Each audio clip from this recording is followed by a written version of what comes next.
দিন পেরোচ্ছে আর আমার শরীরটা যেন কেমন একটা ভার হয়ে উঠছে। কখনো কখনো বুকের ভেতরটা জ্বালা করে, হাত পা অবশ হয়ে আসে, তবুও থেমে থাকা চলে না। রান্না, কাপড় ধোয়া, ঘর মোছা সবকিছু একা হাতে সামলে নিতে হয়, যেন আমি কোনো যন্ত্র, অনুভূতিহীন এক মেয়ে। এতটুকু চেষ্টা তো মেলে না কারো একটা ভালো কথা, বরং পিছে পিছে রটে আমি নাকি অলস, আমি নাকি কুলক্ষণা, আমি নাকি কালো বলে সংসারটা অশুভ হয়ে গেছে। এভাবে দিনে দিনে ভুলে গিয়েছিলাম আমার একটা আলাদা অস্তিত্ব ছিল, একটা পরিচয়, একটা নাম আছে, তুরিন। মা বাবার আদরে রাখা সেই নামটা কেউ আর উচ্চারণ করে না। এখানে আমার নাম শুধু একটাই, কালিনী। আয়নায় তাকালেই মনে হয় যেন এক কলঙ্কিত ছায়া দাঁড়িয়ে আছে। ভালোবাসাহীন এই সংসারে আমি যেন কেবলই এক উপেক্ষিত উপস্থিতি, যার কথা, যন্ত্রণা বা কান্নারও কোনো মূল্য নেই।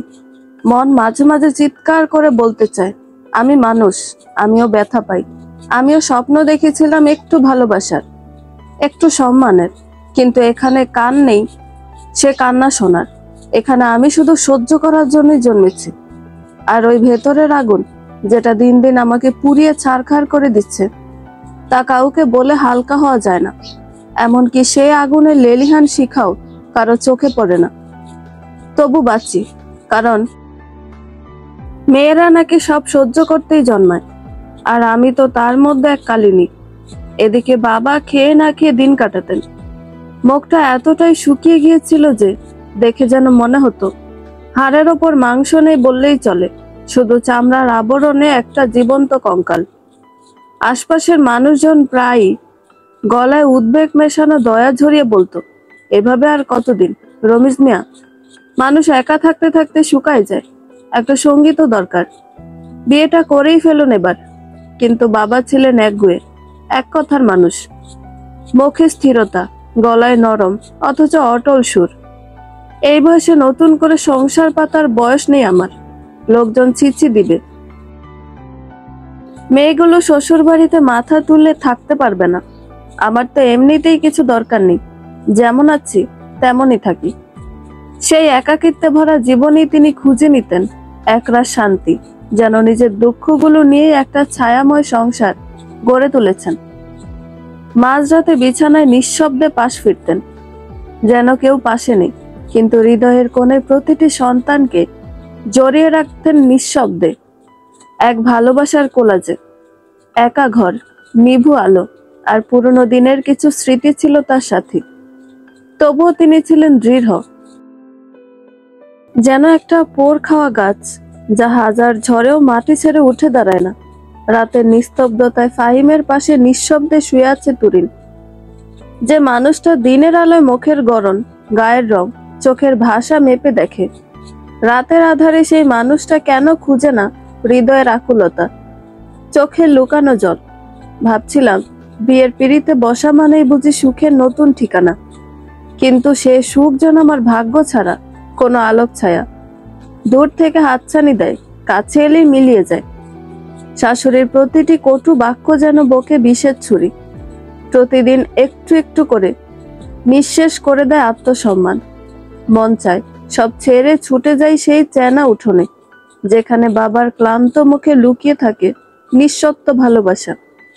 কিন্তু পরক্ষণে বুক ধকধক করে ওঠে।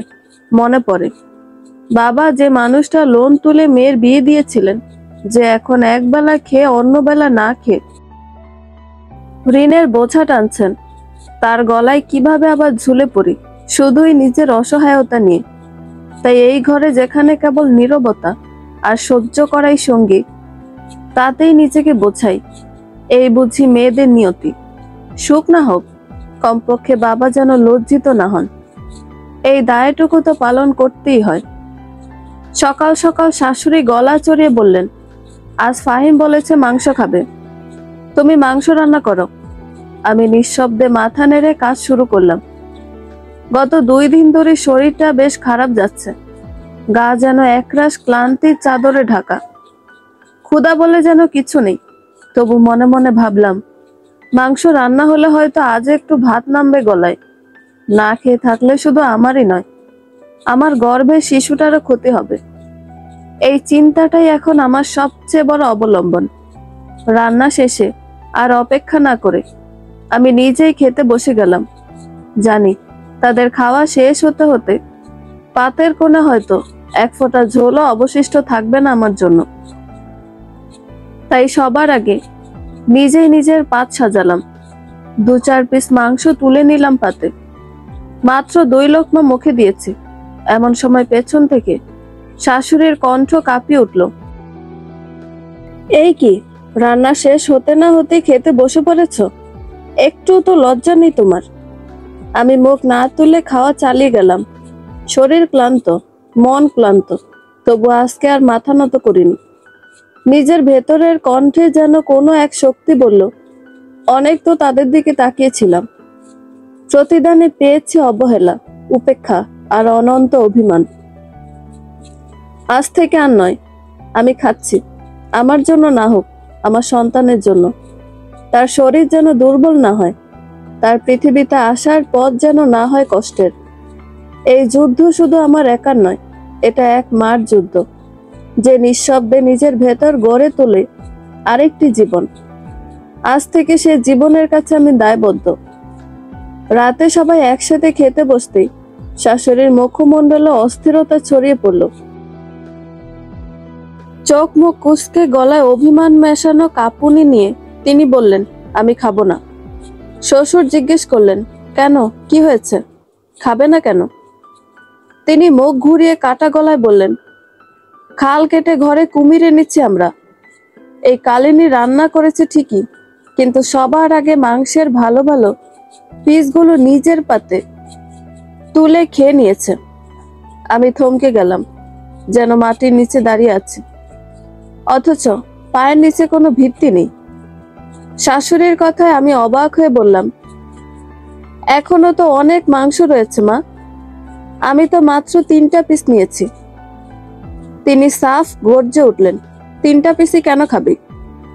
বাপের বাড়ি কখনো দেখিসনি নাকি? আমি শান্ত কণ্ঠে জবাব দিলাম, মা, আমার বাপের বাড়ি বছরে হয়তো একদিন মাংস রান্না হতো, কিন্তু সেই একদিনও আমরা সবাই মিলে ভাগ করে খেতাম। কেউ কারো ভাগ মেরে খায়নি, কেউ কারো পাতে হিংসে করে চেয়ে থাকেনি। শাশুড়ি রাগে মুখ কালো করে উঠে গেলেন। দরজার শব্দে মনে হলো যেন এই ঘরটা আর ঘর নেই। এক একটা সম্পর্কের দেয়াল চুরমার হয়ে যাচ্ছে। তার সঙ্গেই উঠে গেলেন তার আদরের ছেলে, আমার স্বামী। প্লেটের অর্ধেক খাবারে পানি ঢেলে রেখে গেলেন, যেন সবকিছুর প্রতি বিতৃষ্ণা প্রকাশ করে। আমি আর কাউকে কিছু বললাম না, একবারে নীরব হয়ে গেলাম। শুধু ভেতরে একটা চিনচিনে ব্যথা রয়ে গেল, যে ব্যথা কোনো শব্দে প্রকাশ হয় না। অনেক তো সহ্য করলাম, প্রতিদিন নিজেকে ভেঙে আবার জোড়া লাগিয়েছি। প্রতিটি মুহূর্তে অন্যের খুশির জন্য নিজের অভিমান গিলে ফেলেছি। আর না, আমি মাংস দিয়ে কয়েক লোকমা ভাত খেয়ে বাকি খাবারগুলো টেবিলের ওপর ভালোভাবে ঢেকে রেখে দিলাম। যার মন চাইবে এসে খেয়ে নেবে। আমি আর সেই মেয়েটি নই যে অন্ধভাবে সবার মন রক্ষা করতে গিয়ে নিজেকে শেষ করে ফেলবে। আমাকে এখন ভালো থাকতে হবে, কারণ আমার গর্ভে এক ছোট্ট প্রাণ আলোর অপেক্ষায় আছে। সেই আমার সবচেয়ে বড় যুদ্ধ জয়। এই লড়াইয়ে হার মানা মানে তার স্বপ্নগুলোকে ভেঙে দেওয়া, আর আমি তা কখনোই হতে দেব না। তাকে নিয়ে বাঁচতে হবে, স্বাভাবিক নয়, শক্তভাবে। নিজেকে ভালোবেসে আমাকে রক্ষা করতে হবে আমার সন্তানকে। রুমে ঢুকতে উনি চোখ রাঙিয়ে বললেন, দিন দিন তুমি বেয়াদব হয়ে যাচ্ছ। আমি হালকা একটা মুচকি হেসে বললাম, এ আর নতুন কি? আমি তো কখনোই ভালো ছিলাম না। উনি মুখ কুঁচকে চুপ করে গেলেন। আমি থামলাম না। শব্দগুলো যেন নিজের ওজনে গড়িয়ে পড়ছিল ঠোঁট থেকে। খেয়ে না খেয়ে যখন এ ঘরের সব কাজ করেছি, নিজেকে হারিয়ে সবার সঙ্গে মানিয়ে চলার চেষ্টা করেছি, তখন আমাকে শুনতে হয়েছে, আমি খারাপ, আমি বেয়াদব, আমি অহংকারী, আমার পায়ে নাকি মাটির ছোঁয়াই লাগে না। অথচ কখনো কি কেউ দেখেছে আমার এই পায়ের নিচে কত কাটা বিছানো, কত অপমান, কত না বলা চোখের জল চাপা পড়ে আছে নীরব পায়ের শব্দে। দিনের পর দিন মিথ্যে হাসি মুখে পড়ে থেকেছি, মনে হয়েছে হয়তো ভালোবাসলে সব ঠিক হয়ে যাবে। কিন্তু ভালোবাসা যদি কেবল একতরফা হয় তাহলে সে তো কষ্টের আরেক নাম। বিয়ের দিনটার কথা মনে আছে? আমার চোখে তখনও স্বপ্ন ছিল সংসার হবে ছোট্ট তবু শান্তির, কিন্তু এখন তো জানি সেই স্বপ্নটা ছিল কাচের মতো, যেটা তোমাদের কথায় ব্যবহারই একে একে চুরমার হয়ে গেল। একটা দীর্ঘশ্বাস ফেলে তুরিন আবারও বলতে শুরু করলো, আমি কাউকে জবাব দিইনি মানেই কি আমি দুর্বল? আমি চিৎকার করিনি মানেই কি আমার গলা নেই?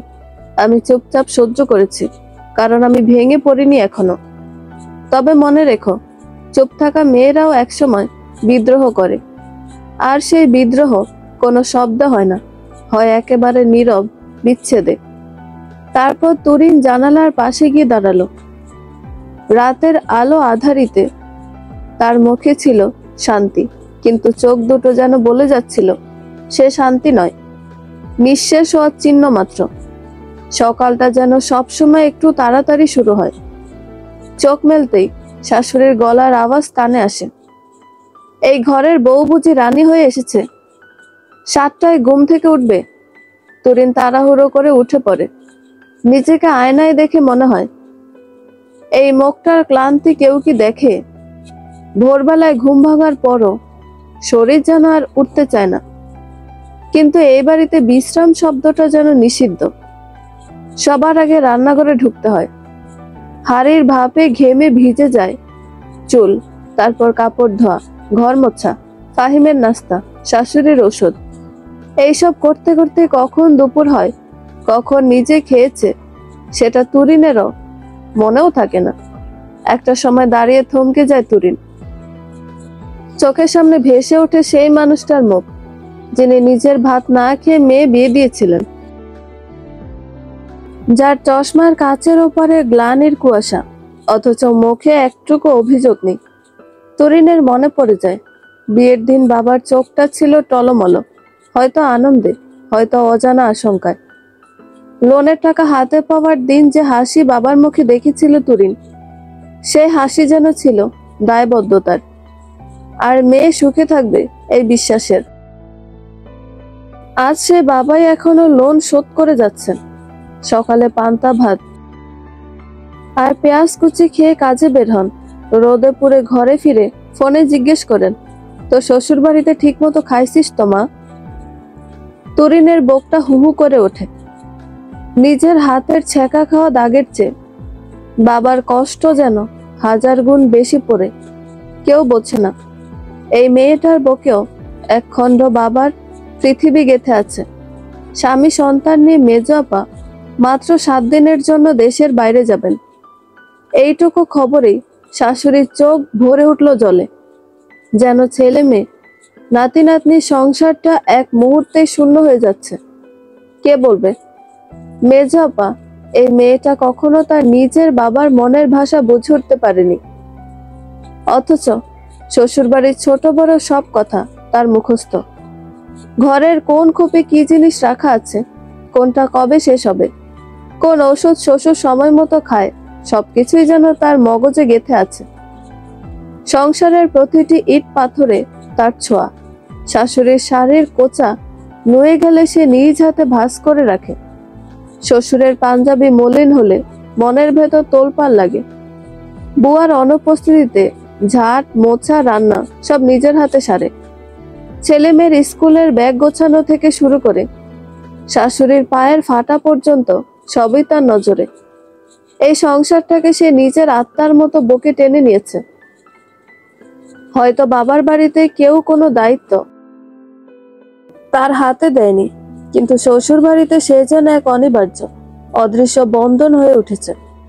কেউ না বললেও বোঝা যায় তার এই ভালোবাসা, এই যত্ন আদতে এক ধরনের অধিকার, যে অধিকার জন্ম নেয় মায়ার শিকড় ছুঁয়ে। আর তাই তো মাত্র 7 দিনের দূরত্বে শাশুড়ির চোখ ঝাপসা হয়ে আসে। তাকে ছাড়া যেন এই সংসার এক মুহূর্ত চলে না। চুলগুলো হাত খোপা করে বাঁধলাম, যেন ঘুম ভাঙা মুখে সবার আগে দিনের শুরুর কাজটা সেরে নিতে পারি। রান্নাঘরে ঢুকে ডিম সিদ্ধ করলাম, সঙ্গে টোস্ট, পনির, মধু দিয়ে বানানো বাটার টোস্ট আর হালকা করে ভাজা সসেস। ছোট একটা বাটিতে কিউব করে কাটা পেয়ারা, কলা আর আপেল রেখে দিলাম সবার জন্য। তখনই পেছন থেকে শাশুড়ির কাশি শুনতে পেলাম। আমি ভাবলাম বুঝি ঠান্ডা লেগেছে। মুখ ঘুরিয়ে জিজ্ঞেস করলাম, আপনার কি শরীর খারাপ? তিনি কঠিন গলায় বললেন, কিছু হয়নি, আজ আমি এসব নাস্তা খাবো না, আমার জন্য নতুন কিছু বানিয়ে আনো। আমি একটু থমকে গিয়ে ধীরে ধীরে বললাম, আগে যদি বলে দিতেন তাহলে হয়তো অন্য কিছু তৈরি করতাম, এখন তো রান্না হয়ে গেছে। ঠিক আছে, আপনি একটু অপেক্ষা করুন, আমি নাস্তা সেরে আপনাকে আলাদা কিছু তৈরি করে দিচ্ছি। এতগুলো খাবার তো আর ফেলে দেওয়া যায় না। তিনি মুখটা কাটার মতো করলেন, যেন আমি ইচ্ছে করে তার অনিচ্ছার বিপরীতে গেছি।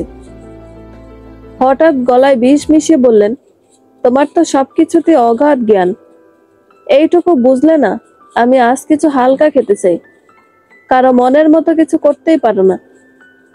আমি তখন আর চুপ করে থাকতে পারিনি, স্পষ্ট স্বরে বললাম, কাটা বিছিয়ে যদি হাঁটা হয় আমি হাঁটবো, কিন্তু প্রতিবার পথ চলার আগে কেউ যদি কাটা বিছায় তবু আমি মুচকি হেসে হাঁটবো, কারণ আমি কারো মন রক্ষার জন্য নিজের মন ভাঙতে শিখে গেছি। শাশুড়ির মুখটা রক্তবর্ণ হয়ে গেল। আমি মাথা নিচু করে আবারও বললাম, আপনি একটু বসুন, আমি নাস্তা সেরে আপনাকে অন্য কিছু বানিয়ে দিচ্ছি। শাশুড়ি ঝাঁঝালো স্বরে বললেন, সব সময় শুধু নিজের খাওয়াটা বোঝো, তো কি করব মা, আপনারা তো আমার বা আমার অনাগত সন্তানের কথা চিন্তা করেন না, তাই নিজেরটা নিজেকেই করতে হয়। তাছাড়া এই খাবারগুলো আমি নিজের জন্য বানাইনি, আপনাদের জন্যই বানিয়েছিলাম। আপনারা যখন খাবেন না তখন তো আর এতগুলো খাবার ফেলে দিতে পারি না, তাই আমি খেয়ে নিচ্ছি। শাশুড়ির মুখ তখন নীরবতায় ঢেকে গেল, আর আমার বুকের ভেতর জমে থাকা ধোঁয়ারা জানালার ধারে গিয়ে একবার নিঃশ্বাস নিল। তবুও একটা শান্তি, কারণ আমি কারো কষ্ট না বাড়িয়ে নিজের কথাটুকু বলেছি। আমি খাওয়া শেষে শাশুড়ির জন্য তৈরি করলাম অ্যাভোকাডো টোস্টে সেদ্ধ ডিমের স্লাইস, আর পাশে এক বাটি বেরি ও গ্রিক দইয়ের বোল। তিনি মুখ কুঁচকে তাকিয়ে বললেন, তোমার খাওয়া হয়েছে? আমি মাথা হেট করে হেসে বললাম, হ্যাঁ মা, সেরে নিয়েছি। তিনি ঠোঁট বেঁকিয়ে তিরস্কারের সুরে বললেন, যেভাবে খেতে শুরু করেছ তাতে এবারই দুদিনই ধ্বংস করে দেবে। আমি মুখের হাসি চাপতে না পেরে মুচকি হেসে বললাম, মা, আপনি তো এত বড় লোক, আপনাদের মতো লোকজন তো আমাদের মতো দুটো কাজের মানুষকে বসেও খাওয়াতে পারেন। তিনি একবার কড়া চোখে তাকালেন, তারপর আর কিছু না বলে মুখ ঘুরিয়ে নীরবে খেতে লাগলেন।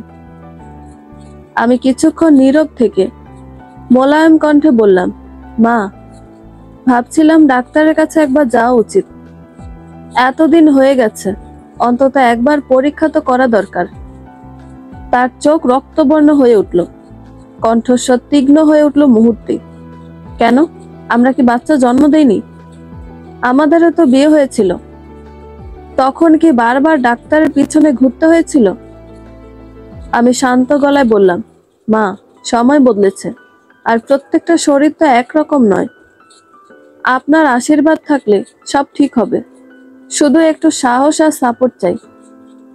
তিনি মুখ নিচু করে খেতে লাগলেন, আমার কথার জবাব দিলেন না। তবে একটা দীর্ঘশ্বাস যেন থেমে থাকা বাতাসের ভিতর হঠাৎ করে ভারী হয়ে উঠল। সেই দীর্ঘশ্বাসে কি ছিল? হীনমন্যতা, ঈর্ষা, নাকি অনাগত ভবিষ্যতের ভয়? আমি বুঝলাম না, শুধু এটুকু টের পেলাম, এই ঘরে যত্নের থেকেও হিসাব বেশি চলে। সন্ধ্যার আবছালোয় রান্নাঘরটায় ব্যস্ত হয়ে পড়লাম। সবার জন্য ভালোবেসে বানালাম আলুর পরোটা আর ধোয়া ওঠা মোমো। গরম গরম পরিবেশন করতে গিয়ে শাশুড়ির নাক কুঁচকানো মুখটা দেখে থমকে গেলাম। ঠোঁট বাঁকিয়ে বললেন, আমি এসব খাই না। আগে থেকে জেনে নিও কে কি খায় আর কে কি খায় না।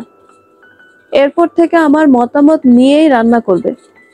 মুখে কিছু বললাম না, কিন্তু মনে মনে চিন্তায় ডুবে গেলাম। এক মানুষ, এক মা হয়ে আরেকজন মায়ের শরীরের কষ্টটুকু কি এক ফোঁটা টের পান না? দুদিন আগেও যখন এগুলো বানিয়েছিলাম তখন তো ঠিকই খেয়েছিলেন, তাহলে এখন খাই না বলে আমাকে দিয়ে দুবার কষ্ট করাতে চান কেন? শ্বশুর মশাই চুপচাপ খেয়ে নিলেন, হাসি মুখে বললেন, বেশ হয়েছে। অনেকদিন পরে এমন গরম মোমো খেলাম। কিন্তু ফাহিম মুখ ফিরিয়ে বসে রইল। নিশ্চয়ই মায়ের খুশি মুখ দেখার জন্য নিজের খিদেটুকু চাপা দিয়েছে। আমি কিছু না বলে নিঃশব্দে নিজের রুমে ফিরে এলাম। কারো জন্য আলাদা কিছু আর বানাইনি। শরীরটা ক্লান্ত, মনটা আরো ক্লান্ত। কতটুকু বা সামলানো যায় একা হাতে। মনটা হালকা করার জন্য আয়নার সামনে দাঁড়িয়ে নিজের চোখে চোখ রেখে বললাম, একদিন আমিও শাশুড়ি হব, কিন্তু আমি যেন কখনো এমনটা না করি। পরদিন থেকে নিজের মতো করেই রান্না করতে লাগলাম। কে কি খাবে না বলেছে তা মনে রাখতাম। তাদের পছন্দে রান্না করার পরও কেউ খাবে না বললে দ্বিতীয়বার আর তাদের জোর করতাম না। যেটুকু রান্না করতাম তারা না খেলেও আমি আর শ্বশুর মিলে খেয়ে নিতাম। চোখে মুখে ক্লান্তির ছাপ নিয়েও মুখে হাসি ফুটিয়ে রাখতাম। মনকে বোঝাতাম, যা করি নিজের দায়িত্ববোধ থেকেই করি, কারো জন্য নয়, নিজের বিবেকের শান্তির জন্য।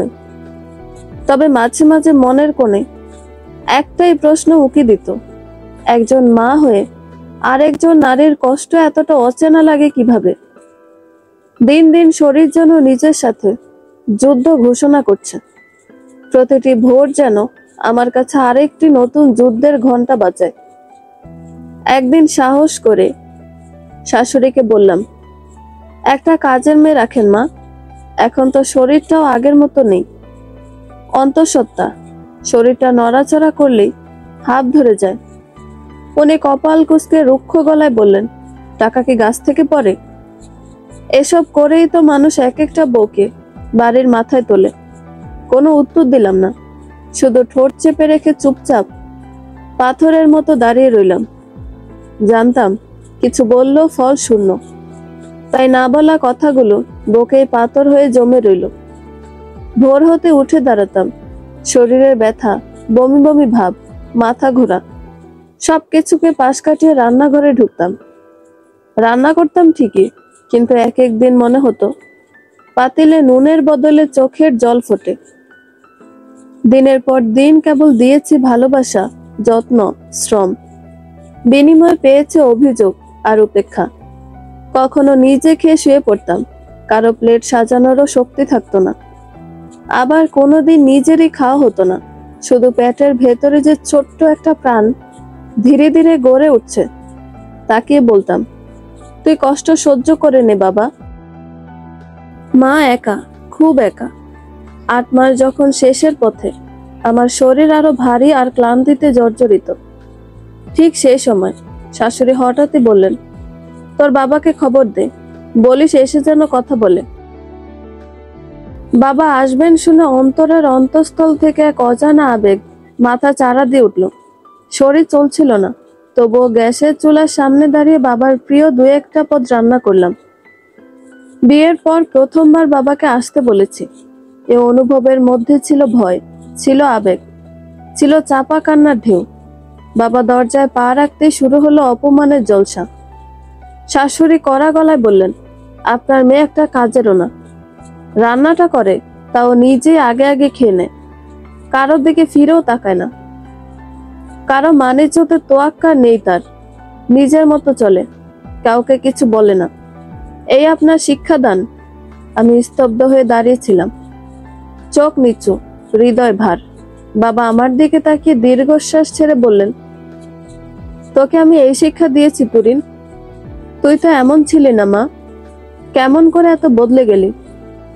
বাবার কণ্ঠে অভিমান ছিল, কষ্ট ছিল, কিন্তু চোখে ছিল একরাশ অব্যক্ত কান্না।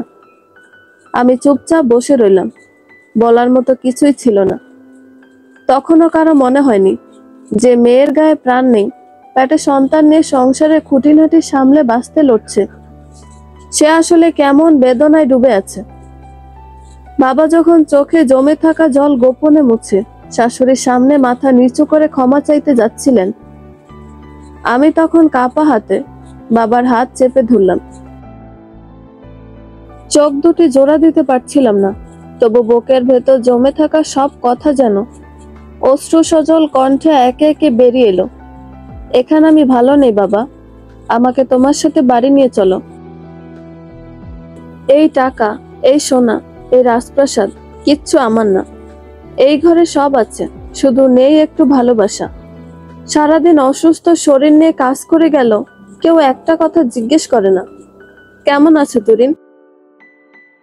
সবাই শুধু নিজেরটা দেখে, আর আমি তিল তিল করে হারিয়ে যাই একা একা। বাবা যেন মুহূর্তে বুঝে ফেললেন মেয়ের শত অনুযোগের কান্না। তিনি কোনো কথা বললেন না, শুধু আমার মাথায় হাত রেখে বললেন, চল মা, তোকে আর এক মুহূর্তে এখানে থাকতে দেব না, তোকে নতুন করে বাঁচাবো। আগের সে হাসি খুশি তুরিনকে ফিরিয়ে আনবো। আমি এক মুঠো খেলে তুইও খাবি। সেই মুহূর্তে না ছিল জামা কাপড় গোছানোর হুঁশ, না কারো অনুমতির অপেক্ষা, শুধু এক টুকরো ভরসা আর ভালোবাসা নিয়ে বাবা তার মেয়েকে বুকের কাছে জড়িয়ে ধরে এক কাপড়ে বাড়ি থেকে বেরিয়ে পড়লেন। আকাশের এক কোণে ঝুলে থাকা মেঘ তখন হয়তো সাক্ষী হয়ে বলছিল, অন্তঃসত্ত্বা মেয়ের সবচেয়ে বড় আশ্রয় তার বাবার কাঁধ।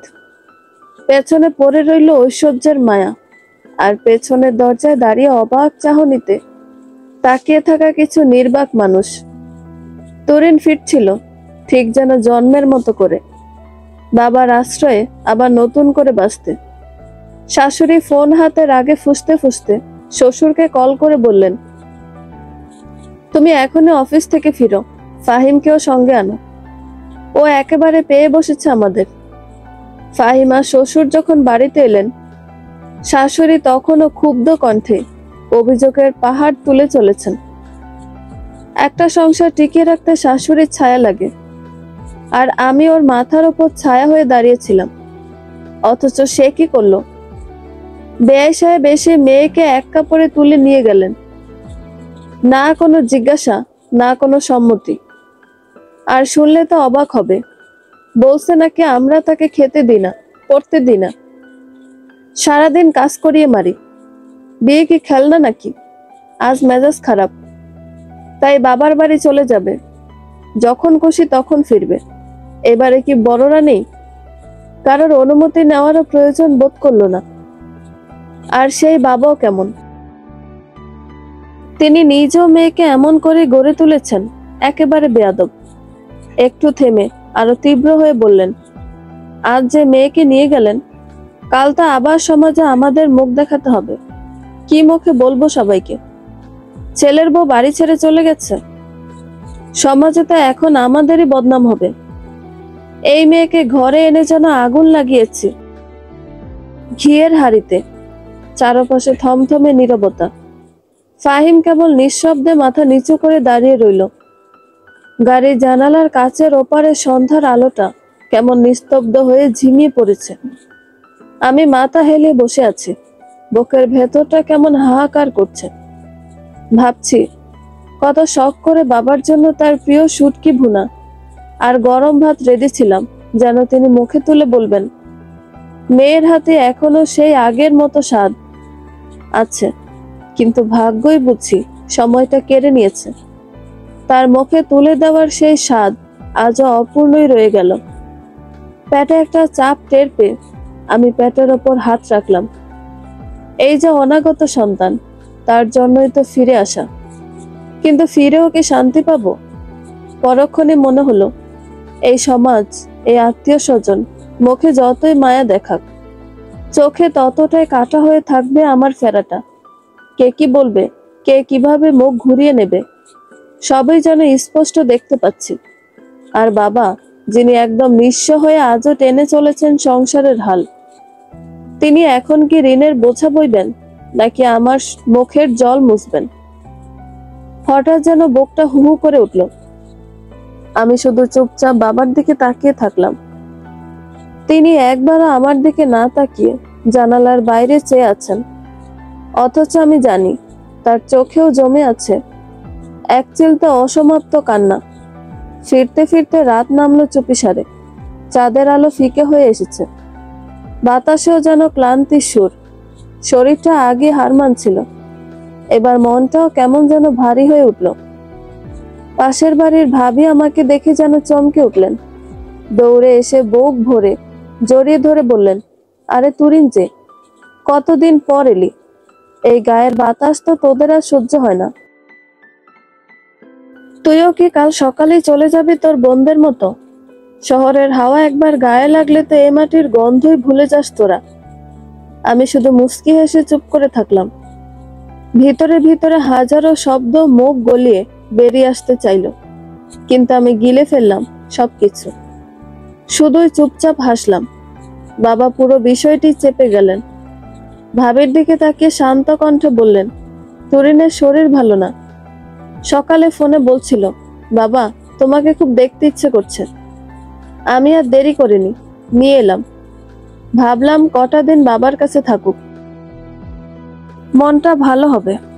ভাবি তখন চোখ বড় বড় করে আমার দিকে তাকিয়েছিলেন। তার চোখের ভাষা অনেক প্রশ্ন, তবু মুখে কিছু না বলে শুধু বললেন, ঠিকই কইছো কাকা, মেয়েরা তো বাবার ঘরেই নিরাপদ। এই ঘরেই তোর আশ্রয় তুরিন, কটা দিন থাক, শরীর ভালো কর। ভাবি যেতে গ্রামের অনেকেই এক এক করে এসে ভিড় জমালেন উঠোনে। কারো হাতে চাচার বাগানের পেয়ারা, কারো হাতে গরম দুধের বাটি, আবার কেউ বা পুকুরে ঠান্ডা জল এনে বললেন, মুখটা ধুয়ে নে মা, ক্লান্ত লাগছে খুব। সবাইয়ের মুখে একরাশ কৌতূহল, মায়া আর প্রশ্ন চিহ্ন।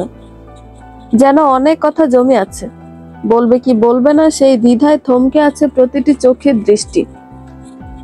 তাদের সে অপলক চাওয়া আর চাপা গুঞ্জনে আমি নিজেকে আর এবারের মেয়ে নয়, যেন কোনো রাজপ্রাসাদ থেকে নির্বাসিত রানী মনে হচ্ছিল, যে হঠাৎ করে ফিরে এসেছে নিজের শিকড়ে। বাবা ধীরে পাঞ্জাবির হাতা গুটিয়ে উঠে দাঁড়ালেন এবং গম্ভীর কণ্ঠে বললেন, ও অনেক দূর পথ পেরিয়ে এসেছে, শরীরটাও ভালো নেই, একটু ঘুমাতে দাও। তোমরা সবাই তো জানোই, এ বাড়িতে সবকিছুর আগে আমার মেয়ের স্বস্তিটাই আমার কাছে বড়। বাবার কথার পর কারো কিছু বলার রইল না। সবাই ধীরে ধীরে উঠোন ফাঁকা করে চলে গেল, আর আমি চুপচাপ সেই ফাঁকা উঠোনে দাঁড়িয়ে ভাবতে লাগলাম, কত অচেনা হয়ে গেছে এই চেনা উঠোনটা, অথচ বাবার কণ্ঠস্বর আজও আগের মতো আশ্রয় হয়ে আছে। রাতে আর রান্না করার ইচ্ছেটাই হারিয়ে ফেলেছিলাম। ভেবেছিলাম আজ না খেয়ে শুয়ে পড়ব, বাবাকে বলবো দোকান থেকে হালকা কিছু খেয়ে নিতে। কিন্তু রাত প্রায় 9টা নাগাদ হঠাৎ দরজায় কড়া নাড়লেন এক চাচি। হাতে ঠান্ডা হয়ে আসা ভাত আর তরকারির হাঁড়ি, চোখে মুখে মায়া, কণ্ঠে স্নেহ মাখানো শব্দ। বললেন, এমন সময় এত দূর থেকে এসে যে রান্না করবি না সেটা আমি জানি, তাই ভাবলাম একটু ভাত তরকারি দিয়ে যাই, বাবা মেয়ে মিলে খেয়ে নিও।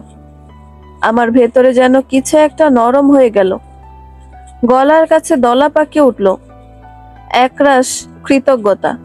ভাবলাম হয়তো আমি কিছুই না, তবুও এই বাড়ির পুরনো উঠোনটা, পাশের বাড়ির ছাদের ছায়াটা, এমনকি এই মানুষগুলো এখনো আমাকে আপন ভাবে দেখে, অথচ আমি নিজেই তো নিজেকে পর মনে করছিলাম। সবার ব্যবহার দেখে মনে হচ্ছিল যেন কোনো বড় মাপের মানুষ এসে উঠেছে। এ ঘরে আসলে আমি নয়, আমার কষ্টটাই যেন সম্মান পাচ্ছে সবার কাছে। হয়তো তারা বোঝে, একজন মেয়ে বাবার ঘরে ফিরে আসে যখন, তখন সঙ্গে থাকে অনেক না বলা কথা, কিছু চাপা কান্না আর একরাশ দায়িত্বহীন ক্লান্তি। চুপচাপ বাবার পাশে বসে খেতে খেতে মনে হচ্ছিল আজ দীর্ঘদিন পর কিছুটা শান্তি আমার গলায় নেমে এসেছে। না, খাবারটা নয়, এই মানুষের ভালোবাসাটা, এইটুকুই আমার আজকের আরামের স্বাদ।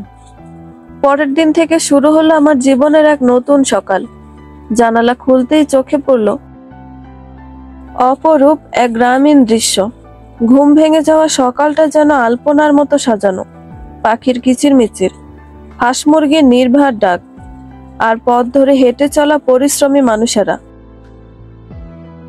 কারো কাঁধে কোদাল, কারো হাতে ঝাঁপি। মনটা হঠাৎ করে প্রশান্তিতে ভরে উঠল। এই শান্ত সকাল, এই নির্জনতা, এই অপার নির্ভরতার ছোঁয়া ওই অচেনা ইট পাথরের শহরে আর কোথায় পেতাম। ভাবলাম, ভাগ্যিস চলে এসেছি। নইলে আমার সন্তান যখন এই পৃথিবীতে আসবে, তার জন্য কি এমন একটা নির্ভর পরিবেশ দিতে পারতাম? সেই সংকটের মুহূর্তে কেই বা থাকতো পাশে, কে রাখতো স্নেহের হাত কপালে?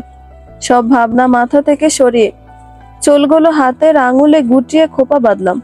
তারপর নরম পায়ে হাঁটতে হাঁটতে রান্নাঘরের দিকে এগুলাম। কিন্তু রান্নাঘরে ঢুকেই মনটা খানিকটা ভারী হয়ে গেল। একটা একটা করে কৌটো খুলে দেখলাম, সবই প্রায় খালি। আলু পেঁয়াজ ছাড়া তেমন কিছু নেই বললেই চলে। বাবার কাছে গিয়ে খানিকটা সংকোচ নিয়ে বললাম, কি করব এখন? রান্নাঘরে তো কিছুই নেই। বাবা অমনি আমার মাথায় হাত রেখে স্নেহ ভরে বললেন, আমি একেবারে ভুলে গেছি মা, দাঁড়া, পাশের দোকান থেকেই কিছু এনে দিচ্ছি। তার চোখে একটা অদ্ভুত ক্লান্তি ছিল, কিন্তু তার চেয়েও বেশি ছিল আগলে রাখার অভ্যাস। একা মানুষ তো মা, তাই সবসময় বাজার করা হয় না। কখনো পাশের বাড়ি থেকে কেউ দিয়ে যায়, কখনো বা দুটো তরকারি দিয়ে কোনোভাবে চালিয়ে নি। আবার কখনো না খেয়েও কেটে যায় একটা দিন। বাবার কথাগুলো শুনে বুকের ভেতর হালকা একটা কাঁপুনি খেলো। একটা দীর্ঘ সময় ধরে তিনি কি নিঃশব্দ লড়াই করে গেছেন। আমি তখন শহরের কংক্রিটে বন্দি, আর উনি একা একা জীবনকে জিতিয়ে গেছেন। অভিমানের শব্দ না করে বাবা টুকিটাকি কিছু বাজার এনে হাতে তুলে দিলেন। স্নেহ ভরা সেই স্পর্শে যেন অজান্তেই চোখ দুটো ঝাপসা হয়ে এলো। আমি সেই সব সামগ্রী দিয়ে রান্নায় মন দিলাম। চালের হাঁড়ি চাপানো, ডালের গন্ধে ভরে উঠল উঠোন। বাইরে পা রাখতেই যেন অনুভব করলাম আমি আর আগের আমি নেই। গ্রামের মাটির ধুলো যেন আজ আমাকে ছুঁয়ে আশীর্বাদ করছে। প্রতিটি চেনা মুখে এক নতুন উষ্ণতা, একটা শ্রদ্ধার দৃষ্টি, একটা মায়াবতী মুগ্ধতা। কারো হাতে পেয়ারা মাখা, কেউ এগিয়ে দিচ্ছে আমের আচার। কে যেন বলে উঠল, তুরিন, তোমার জন্য আড়ত থেকে টাটকা শাক এনেছি। অন্যজন চা বানিয়ে হাতে ধরিয়ে দিল। আমি বিস্ময়ে তাকিয়ে থাকি, এই আমি যে কিনা এতদিন কারো নখদর্পণেও ছিল না, আজ সবার স্নেহের কেন্দ্রবিন্দু। তারা জানতে চায় আমার স্বামী কি করেন, কোথায় থাকেন, আমার শ্বশুরবাড়ির অবস্থা কেমন। সব প্রশ্নের জবাবে আমি হালকা এক মৃদু হাসি ছুড়ে দিই, কারণ ভাষায় প্রকাশ করার মতো নয় আমার বর্তমান। সে এক মিশ্র অনুভবের গল্প। আজ বুঝলাম বিয়ের পর একজন নারীর চারপাশের দৃষ্টিভঙ্গি কিভাবে বদলে যায়। যাদের কাছে এতকাল আমি কেবল একজন অবহেলিত মেয়ে ছিলাম, আজ সেই সমাজের চোখে আমি এক গৃহবধূ, একজন পুরুষের ভালোবাসার অধিকারিণী। বুকের গভীরে কেবল একটাই দীর্ঘশ্বাস জমা থাকে। কেন এমন মমতা পেতে নারীদের অপেক্ষা করতে হয়? নিজের নামের পাশে অন্য একটি নামের অর্থ বহন করতে হয়।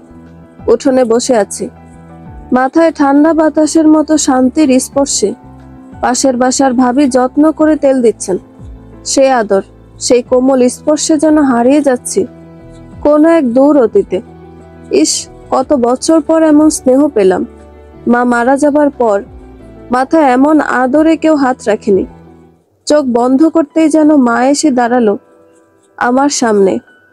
হালকা হাসিতে মুখবর্তী আলোর রেখা, কাঁধে শাড়ির আঁচল, হাতে নারকেল তেল।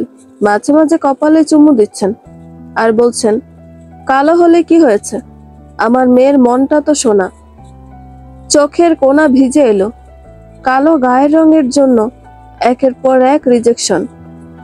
আর পেছনে দাঁড়িয়ে মা বাবার নির্বাক, কষ্টে ডুবে থাকা মুখ।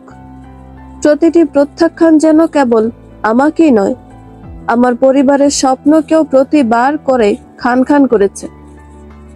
সেদিন ভাগ্যের এক অলিখিত টানে ফাহিমের বউ হলাম বটে, কিন্তু বউ হয়ে কি সত্যিই আমি ঘর পেয়েছিলাম? যে ঘরে মমতা নেই সেখানে দেওয়াল থাকলেই বা কি আসে যায়। আজ যখন এই উঠোনে বসে আছি, মাথায় তেলে সেই নরম হাতের ছোঁয়ায় আমার ভিতরের প্রশ্নগুলো গর্জে ওঠে। একজন মেয়ের জীবনের পরিচয় কি কেবল তার স্বামী? তার নিজের পরিচয়, তার নিজস্ব স্বপ্ন, তার সংগ্রাম, এসবের কোনো দাম নেই? সে কি শুধু ভালো বা খারাপ স্বামী নির্ভর জীবন পাড়ি দেবে? সে কি কখনো নিজের জন্য, নিজের নামে নিজেকে প্রতিষ্ঠিত করতে পারবে না? বাইরের মৃদু হাওয়ায় মনটা নিমেষেই শান্ত হয়ে গেল। নিজেই নিজের মনে সাহস জোগালাম, আমি পারবো। এবার আমাকে আর কোনো পরিচয়ের ছায়ায় নয়, নিজের আলোয় জ্বলে উঠতে হবে, নিজের নামে পরিচিত হতে হবে একজন আমি হিসেবে। চুপচাপ উঠে মায়ের রুমে গেলাম। ওড়না দিয়ে ঢাকা সেই পুরনো সেলাই মেশিনটা নিঃশব্দে উন্মোচন করলাম। মেশিনের ধুলো জমা গায়ে যেন মার স্পর্শ এখনো লেগে আছে। মনে হলো মা যেন পাশ থেকে বলছেন, তোর হাতের কাজটা আমার থেকেও ভালো রে, এখন দেখিয়ে দে সবাইকে। মায়ের কাছ থেকে শুধু ভালোবাসা নয়, শিখেছি জীবন লড়াইয়ের হাতিয়ার। রান্না, ধোয়া মোছা, আলনা গোছানো, শিশুর যত্ন আর সেলাই। এই সেলাই মেশিন একসময় ছিল বাবার ভরসার পাশে দাঁড়ানো মায়ের সাহস। আজ হয়তো আমিও ঠিক সেভাবেই দাঁড়াবো, যদি আমার সন্তানটা একবার চোখ মেলে তাকায় এই পৃথিবীর দিকে। সন্ধ্যার সোনালি আলো জানালার ফাঁক দিয়ে ঘরে ঢুকে পড়েছে। ঠিক তখনই দূর থেকে ভেসে এলো এক চেনা কণ্ঠ, তুরিন, তুরিন। তুরিনের বুক কেঁপে উঠল। সেই ডাক, সেই স্বর, ফাহিম। সে নিঃশব্দে দরজার পাল্লা সরিয়ে উঠোনে এলো। চাঁদের আলোয় ফাহিমের মুখে কষ্টের রেখা, গলায় পরিতাপ। তুমি কাউকে কিছু না বলে এখানে চলে এলে কেন? তুরিন চোখ নামিয়ে কিছুক্ষণ চুপ থেকে বলে উঠল, বলার মতো জায়গা কোথায় ছিল? যে ঘরে আমার কান্নার শব্দ কষ্টের নয়, শুধু লজ্জার কারণ হয়ে দাঁড়ায়, সেই ঘরে আমি কি বলতাম আর কাকে? আপনি কি সত্যি জানতে চাইতেন? তাহলে এমন করে প্রশ্ন করতেন না, পাশে এসে দাঁড়াতেন। ফাহিম কিছুক্ষণ নীরব রইল। তুরিন আবার বলল, আমি এসেছি বাঁচতে, লড়তে, নিজের অস্তিত্বটা ধরে রাখতে। সে ঠান্ডা গলায় বলল, মা বলেছে বাড়ি আসতে। আমার বাচ্চা যতদিন না বাইরের আলো দেখছে ততদিন আমি এখানেই থাকবো। আমার সন্তান জন্মের পরে না হয় আমায় নিতে আসবেন। ফাহিম এক পলক তুরিনের দিকে তাকিয়ে রইল।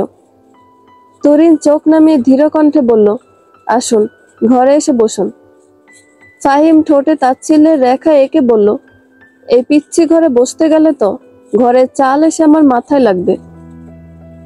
তুরিন চোয়াল শক্ত করে তাকালো তার দিকে। আপনি আমাকে নিতে এসেছেন নাকি অপমানের ঢেউ তুলতে এসেছেন? তুমি যেটা ভাবো। আচ্ছা বাদ দাও, তাহলে কি তুমি যাচ্ছ না? আপাতত না। ওকে, আমি চললাম। তুরিন চোখ তুলে তাকালেও কিছু বলল না। একটি নিঃশব্দ দীর্ঘশ্বাস যেন চোখের পাতার আড়াল ভেঙে নেমে এলো। অথচ তার চোখে ছিল না কোনো অভিমান, ছিল অদ্ভুত এক দৃঢ়তা। ফাহিম পেছন ফিরে পা বাড়ালো। তুরিন থেমে থেমে বলল, একটু বসে যেতে পারতেন। ফাহিম থামলো না। রুচি নেই, সঙ্গেটি বলে হাঁটতে শুরু করলো। তুরিন দাঁড়িয়ে থেকে দেখলো মানুষটা সরে যাওয়া, যার ছায়ার নিচে একদিন আশ্রয় খুঁজেছিল সে।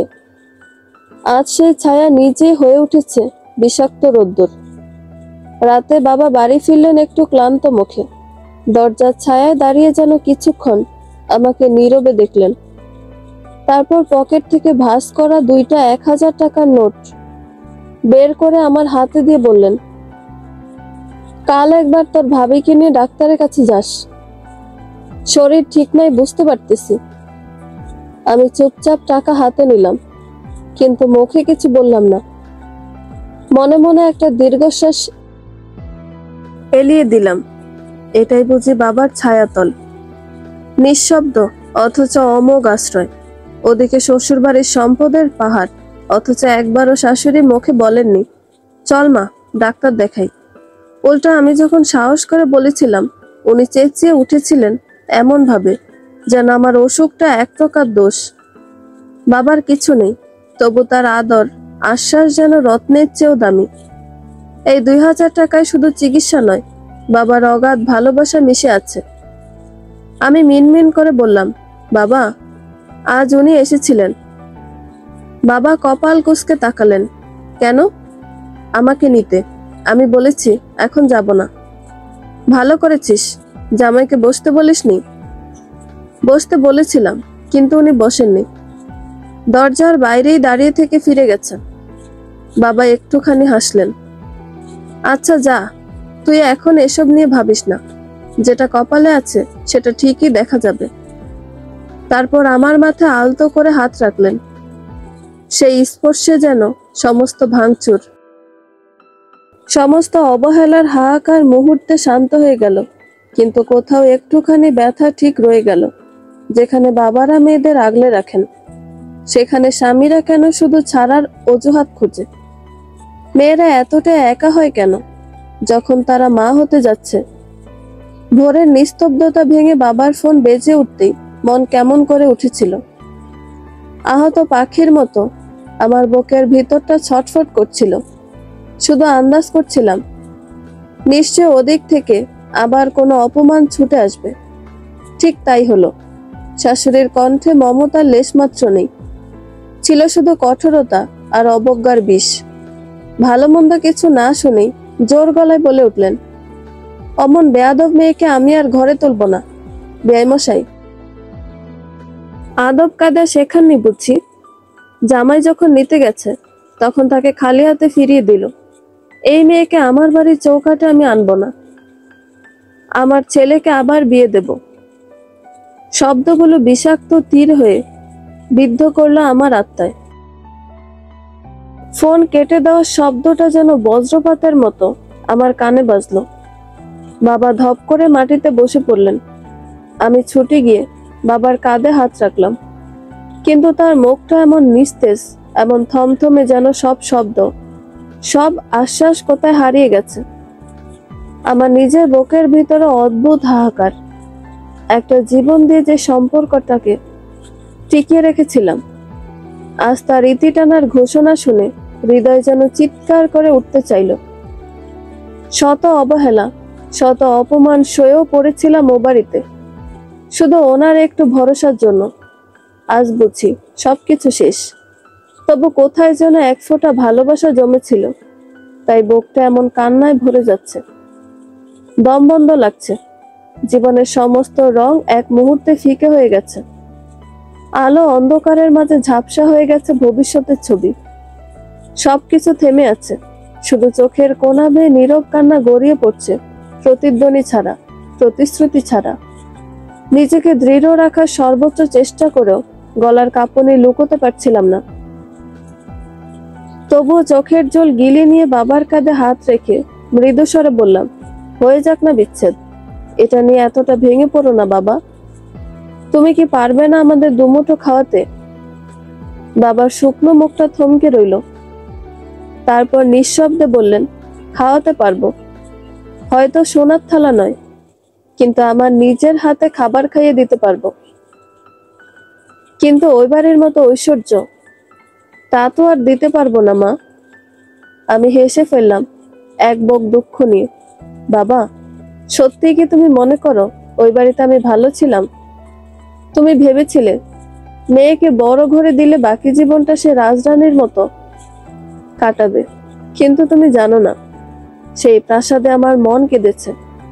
সেই বাড়ির ঝকমকে আলোর নিচে আমার আত্মা নিভে গেছে।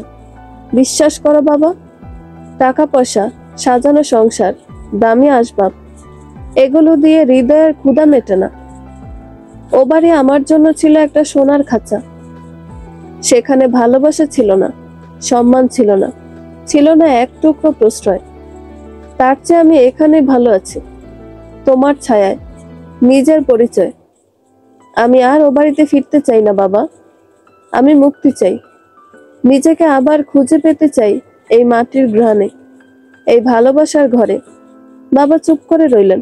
রান্নাঘরে গিয়ে বাবাকে ভাত বেড়ে দিয়ে আমি ধীরে ধীরে নিজের ঘরে চলে এলাম। আজ আর কারোর মুখে কোনো কথা নেই, আর প্লেটে কোনো খাবারের স্বাদ নেই।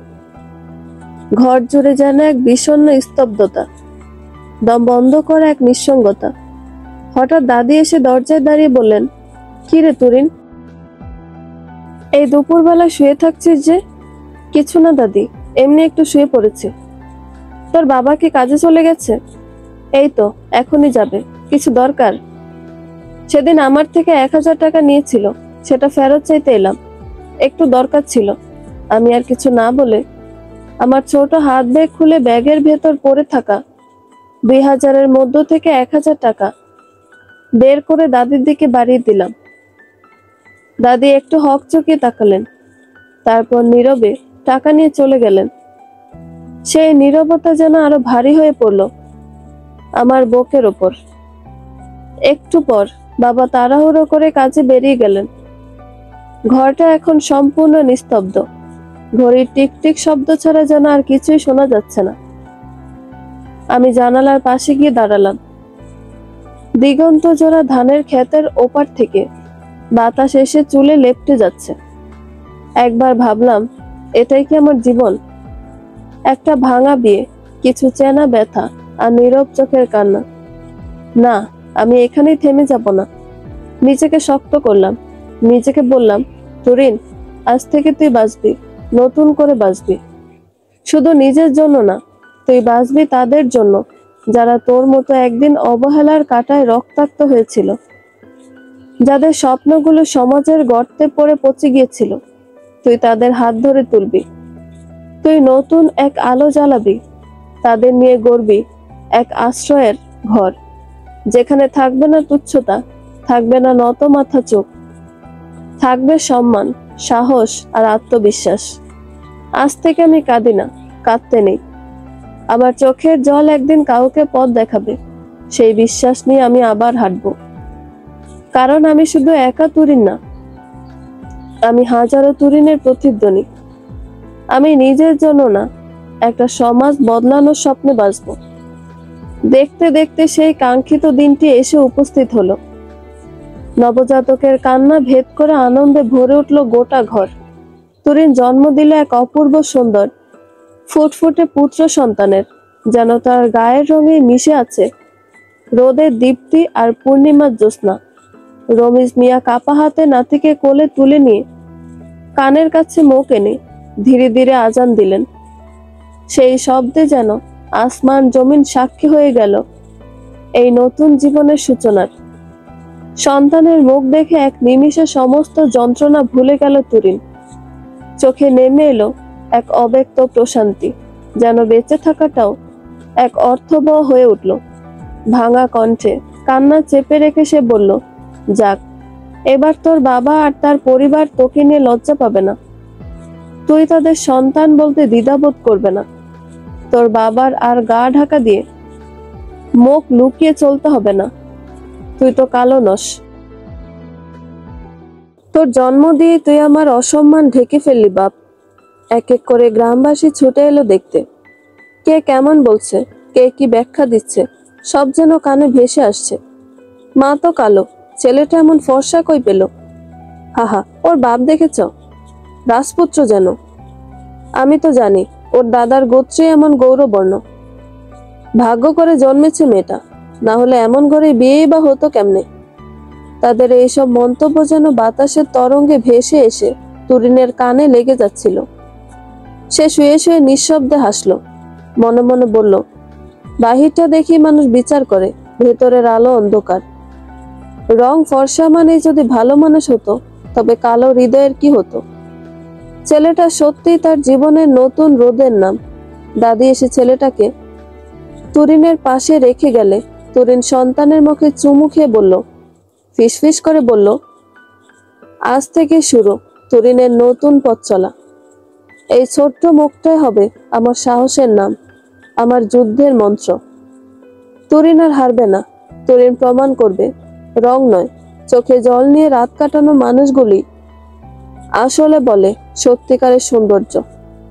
তরিন একদিন জিতে দেখাবে একজন কালো রমণীর মমতা, সাহস আর শ্রম কেমন করে আকাশ ছুতে জানে। জীবনের পাথেয় নিয়ে বুক ভরা বিশ্বাসে ছেলেকে বুকে জড়িয়ে নিঃশব্দে চোখ বন্ধ করলো তরিন। মনে হলো শত অপমান সয়েও যেন এই একটি জীবন তার কোলে সৌভাগ্যের আলো হয়ে এসেছে। এটুকুই তার জয়ের শুরু। কেটে গেছে 1 মাস। এই 1 মাসে আমি আমার মনকে বোঝাতে শিখেছি প্রয়োজন নেই কারো মুখোমুখি হওয়ার, প্রয়োজন নেই কোনো সম্পর্কের ব্যাখ্যা চাওয়ার। তবুও গ্রামের ছোট ছোট বাচ্চাদের মুখে মাঝে মাঝে ভেসে আসে একটি নাম, ফাহিম। শুনেছি সে নাকি অনেকবার এখানে এসেছিল, চুপি চুপি, কারো চোখ এড়িয়ে। কেন এসেছিল? ক্ষমা চাইতে, নাকি শুধুই জানতে আমি বেঁচে আছি কিনা? তবে সে কখনো আমার সামনে আসেনি, আমার দুয়ারে তার পায়ের শব্দ পড়েনি একবারও। শুধু গায়ের বাতাসে ঘুরে বেরিয়েছে তার উপস্থিতির খবর, যেমন ভাবে শুকনো পাতা বাতাসে উড়ে এসে কিছু সময় টিকে থাকে, তারপর আবার মিলিয়ে যায় নিরুদ্দেশে। আমি কোনো প্রশ্ন করিনি, কারণ আমি জানি যাদের চোখে একবার তুমি অপ্রয়োজনীয় হয়ে যাও, তারা 1000 বার ফিরলেও তোমার কাছে তাদের জন্য আর কোনো অপেক্ষা জমে না। তবুও বুকের এক কোণে একটুখানি কাঁপন ওঠে, এই ভেবেই যে সে এসেছিল, তবে মুখোমুখি হয়নি কেন? ভয় পেয়েছিল, নাকি আমার চোখের গভীর নীরবতাকে মাফ করতে পারেনি? আমি এসব প্রশ্নের উত্তর জানি না, জানার প্রয়োজনও নেই আর। নিজের কল্পনায় যতই রং মিশিয়ে নিই না কেন, বাস্তবতা নির্দয় দেয়ালে এসে তা যেন প্রতিবারই ধাক্কা খায়, ভেঙে পড়ে শব্দহীন বেদনায়। চাচি ভাবিরা এখন কানে কানে কথা বলেন, ছেলের জন্মের তো মাস পার হয়ে গেল। ফাওয়াদের দাদা দাদি তো দূরে থাক, স্বামীটাকেও তো একবার আসতে দেখলাম না। তুই ঠিক আছিস তরিন? ও বাড়িতে কিছু হয়নি তো? ওদের প্রশ্ন আমি প্রতিদিন এড়িয়ে চলি, কিন্তু আজ পারলাম না। ভাবি এমন এক শঙ্কা মিশ্রিত দৃষ্টিতে চেয়ে থাকলেন, যেন চুপ থাকলে আমি অপরাধী হয়ে উঠি। বললেন, শুনলাম ফাহিম 4 বার এসেছে গ্রামে, কিন্তু তোর সাথে একবারও দেখা করেনি। নিজের ছেলেটার মুখ পর্যন্ত দেখলো না। এটা কিসের আলামত রে? আমি কিছুক্ষণ চুপ করে থাকি, তারপর একরাশ লজ্জা, ক্ষোভ আর অভিমান গিলে মুখ কাচুমাচু করে বলি, আসলে আমি একেবারে এখানে চলে এসেছি ভাবি, আর যাব না ও বাড়ি। এইটুকু বাক্য যেন মুহূর্তেই সবার মুখের ভাষা কেড়ে নেয়। চোখে মুখে ছড়িয়ে পড়া অবিশ্বাস, বিস্ময় আর নিঃশব্দ সমবেদনা। সবার গলায় যেন ঝরতে লাগলো আফসোসের সুর। আহারে, মেয়েটা সংসার টিকলো না রে। আমি তো আগেই বলেছিলাম আবেগের বশে বউ করে নিয়ে যাচ্ছে, আবেগ কেটে গেলে ফিরিয়ে দেবে। মেয়েটা কালো, তাই বলেছিলাম কোনো বিপদনিক পুরুষের গলায় গছিয়ে দাও, কিন্তু মেয়ের বাবা শুনলেন না। শেষের কথাটা যেন বিষাক্ত তীর হয়ে এসে বিদ্ধ করলো বুকে। চাচির চোখে চোখ রেখে আমি বলেই ফেললাম, আপনার মেয়ে তো খুব সুন্দর ছিল চাচি, তবু সে কেন সংসার করতে পারলো না? বিয়ের মাত্র 2 মাসের মাথায় ফিরে এসেছিল কেন? চাচির মুখ নিমিষে কালো হয়ে গেল, ঠোঁটের কোণে থমকে গেল যত কথা। আর এক মুহূর্ত দাঁড়ালাম না, সোজা পা বাড়ালাম ঘরের দিকে। হয়তো এটাই ছিল শুরু, অপমান আর অবহেলার এক দীর্ঘ পাথুরে পথের। আবারও আমার নামের পাশে বসবে করুণার ত্যাগ, আবারও আমি হয়ে উঠবো গল্পের অতৃপ্ত অপয়া এক চরিত্র। দরজার আড়ালে দাঁড়িয়ে বুঝতে পারি এই সমাজ ব্যর্থ মেয়েদের ক্ষমা করে না, আর কালো মেয়েদের তো প্রশ্নই ওঠে না। আমার ফাওয়াদের যখন 2 মাস পূর্ণ হলো, তখন হঠাৎ একদিন বিকেলের শান্ত সময় ফাহিম আর শাশুড়ি এসে হাজির হলেন উঠোনে। আমি তাদের আগমনে চমকে গেলাম, কিন্তু ভদ্রতার খাতিরে মুখে কোনো অনাগ্রহ না দেখিয়ে শান্ত স্বরে বললাম, ভেতরে আসুন। শাশুড়ি ঢুকলেন, পেছনে পেছনে ফাহিমও, যে মানুষটা কখনো ছেলের জন্মের খবরটাও জানতে চায়নি, একবারও ফিরে তাকায়নি, আজ সে মায়ের সাথে এসেছে। আমি আমাদের সাধ্যের মধ্যে যা সম্ভব তাই সামনে এগিয়ে দিলাম, চা, বিস্কুট আর নিজের সমস্ত ক্ষত লুকানোর চেষ্টা।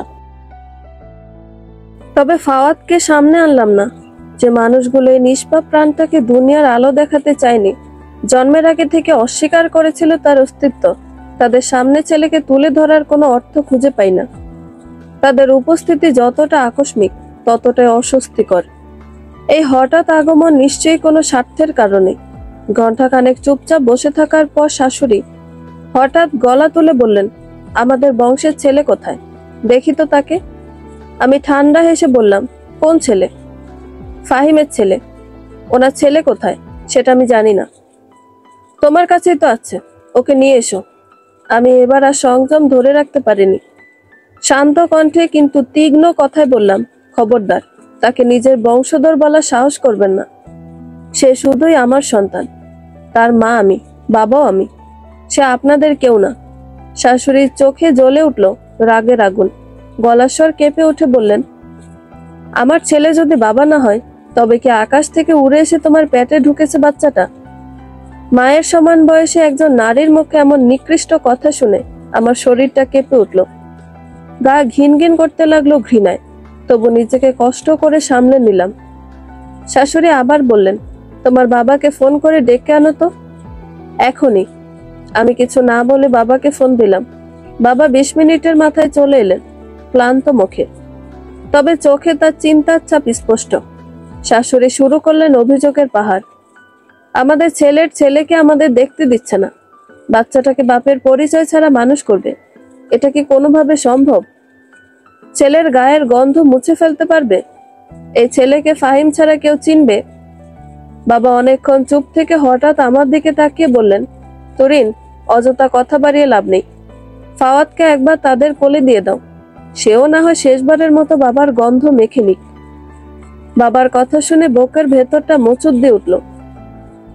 যাকে আঁকড়ে ধরে আমি বাঁচি, যার মুখের হাসি আমার জীবনের শেষ আশ্রয়, তাকে কি এত সহজে তুলে দেওয়া যায়? তবু বাবার মুখের দিকে তাকিয়ে নিজেকে সংযত রাখলাম। আমি জানি এখান থেকে শুরু হবে আরো কঠিন কোনো পর্ব। এখানে হয়তো আমার সহ্য শক্তির নতুন পরীক্ষা শুরু হবে। তবু নিজেকে শক্ত করলাম, কারণ আমি জানি এ গল্পে শুধু আমি নই, আমার মতো আরো অনেক তরুণ আছে, যারা প্রতিদিন বুকের পাঁজরে লুকিয়ে রেখে দেয় হাজারটা কষ্ট, তবু হাসে, তবু বাঁচে আর বাঁচায়। আমি ফাওয়াদকে দাদির কোলে তুলে দিলাম। শাশুড়ির মুখে ফুটলো একটি অমোঘ আনন্দ, যত্ন আর মায়া এসে না থেকে আদর করতে করতে বলল, আমার কুতু কুতু দাদু ভাই, আমার সোনা, আর তোকে এই এসিবিহীন দুর্গন্ধময় পরিবেশে রাখা যাবে না। আজই তোমাকে নিয়ে যাওয়া হবে। তোমার দাদিমা তোমাকে নিতে এসেছে, এই গহ্বর থেকে মুক্তি দেবে। এখানে থাকলে তুমি কালো হয়ে যাবে। তোমাকে এখানে আর ফেলে রাখা চলবে না। তোমার দাদু ভাই তো পুরো বাড়িটা সাজাতে ব্যস্ত, যেন তোমার জন্য একটি স্বপ্নের আবাস তৈরি করতে পারে। শাশুড়ির কথাগুলো শুনে আমার চোখের কোনা ভিজে উঠল। কিছু বলতে চাইলো, গলাটা বাধা দিল, গলা আটকে গেল। পরক্ষণে ফাহিম ছেলেকে মায়ের কোলে থেকে নিজের কোলে তুলে নিল। তার চোখে মুখে ছিল এক অদ্ভুত উচ্ছ্বাস, এক মায়াময় মায়া, যা আমি আগে কখনো দেখিনি। সে বারবার ছেলের মুখে হাত বুলিয়ে বলল, আমার ছেলে আমার মতে হয়েছে, তাই না মা? এক মুহূর্তের জন্য মনে হলো হয়তো সকল বাবাই এমন হয়, সন্তানকে কাছে পাওয়ার আনন্দে সব গ্লানি, সব কষ্ট, সব ভুলে যাওয়ার ক্ষমতা তাদের আছে।